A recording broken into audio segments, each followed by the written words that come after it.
Hola, soy Victoria Tur, editora de Revista Mediterránea de Comunicación. En este podcast voy a hablar sobre la discusión académica como parte de la estructura habitual de los textos que publicamos en revistas científicas. El número de artículos científicos disponibles en la red es una cifra difícil de conocer. Cada base de datos publica su catálogo, pero la mera adición no conduce a un dato depurado, porque hay solapamientos, es decir, mismos artículos en varias bases de datos, hay versiones idiomáticas del mismo artículo, incluso hay problemas de indización incompleta de esos documentos en las bases de datos. El grupo de investigación Cybermetrics Lab del Consejo Superior de Investigaciones Científicas analiza periódicamente la cobertura de las principales bases de datos bibliográficas. Isidro Aguillo asegura en octubre del 2025 que por primera vez Google Scholar, que tenía 409 millones de documentos, tiene 409 millones de documentos, ha dejado de ser la base más grande debido a la llegada de Walden, la nueva versión de OpenAlex, con 447 millones de documentos disponibles. Realmente Walden se está convirtiendo en una verdadera alternativa a los índices científicos cerrados, porque nace con espíritu abierto, está financiada por Our Research y Wellcome Trust y verdaderamente es una base de datos a tener en cuenta cada vez más. Ante la amplitud abrumadora de lo que podemos leer, tanto la búsqueda avanzada como la estructura de la información dentro de los textos se convierten en aliados necesarios para gestionar bien los tiempos de investigación. En el caso de los artículos científicos, la estructura IMRDC ha sido adoptada por una gran mayoría de revistas, pero esa adopción ha sido por decantación, es decir, de forma progresiva. El acrónimo IMRDC hace referencia de forma ordenada a las partes habituales que debe tener un artículo científico: la introducción, la metodología, los resultados y la discusión-conclusiones. La fórmula facilita muchísimo la comprensión, la localización de un tipo concreto de información dentro del texto y también facilita enormemente la revisión de los textos porque se puede hacer referencia a la parte en concreto, ¿no? Y todo el mundo entiende esa estructura. Day, en 1990, atribuyó al American National Standards Institute la generalización de esta estructura, al establecerla como norma desde 1972, aunque reconoce que fue Louis Pasteur quien se apoyó primero en ella ya en 1876 para publicar los resultados de sus investigaciones en microbiología y en medicina. La realidad es que el carácter universal de esta estructura se reconoce en campos muy diversos, también en el nuestro, en ciencias sociales. Lejos de suponer una restricción, la estructura economiza tiempo en la búsqueda y en el encuentro de informaciones y exige a la autoría ordenar las ideas con su lógica implícita, y por todo ello es un instrumento didáctico para quienes también se inician en la investigación. En el ámbito de la edición de revistas, la estructura ayuda a valorar el equilibrio entre las distintas partes del texto. Simplifica mucho la maquetación y la revisión formal de los artículos y permite indicar con claridad las partes del trabajo que son susceptibles de mejoras o recomendaciones derivadas de la revisión científica.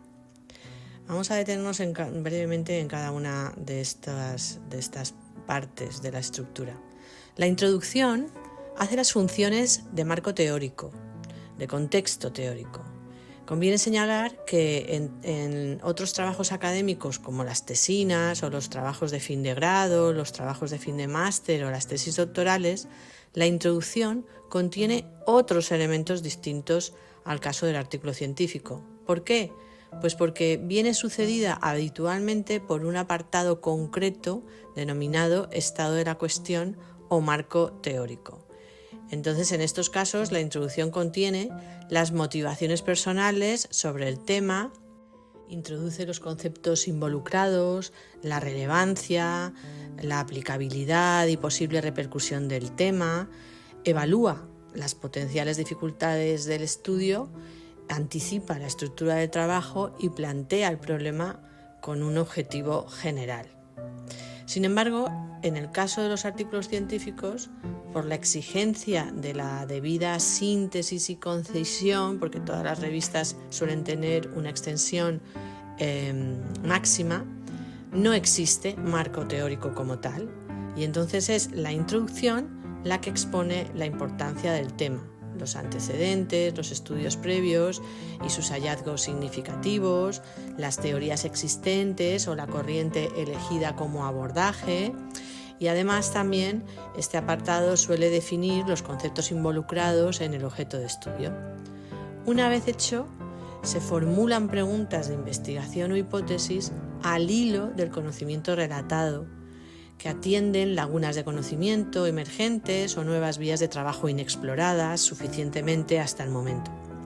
Para responder a las preguntas o contrastar las hipótesis, se formula uno o varios objetivos. Es aquí donde se revela el grado de originalidad de la investigación. Una introducción bien construida ha necesitado también una buena fase de documentación previa, y la redacción descubrirá quienes han realizado aportaciones significativas y previas al tema mediante la debida atribución de ideas expresadas mediante la fórmula de la citación. A continuación, el apartado de metodología debe contener siempre informaciones que garanticen la validez, replicabilidad y credibilidad de los resultados.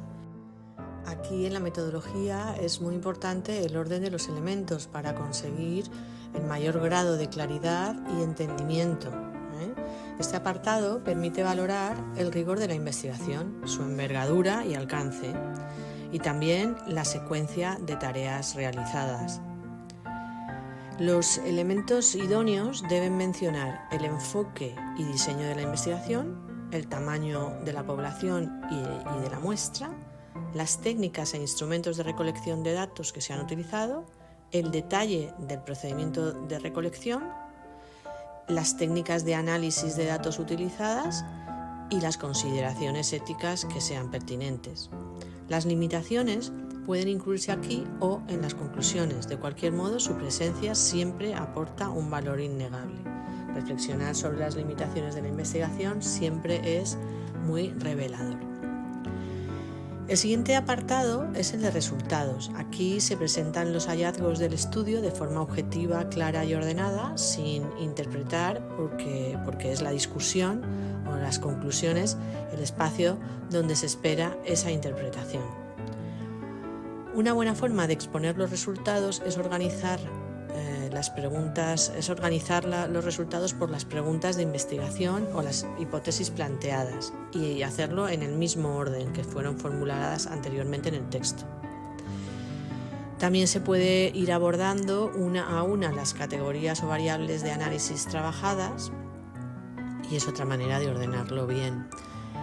El texto se apoya en el apartado de resultados en datos y en cifras, su cuantificación y su análisis estadístico. Y también se añaden ejemplos representativos del material analizado para ir ilustrando lo que se está diciendo.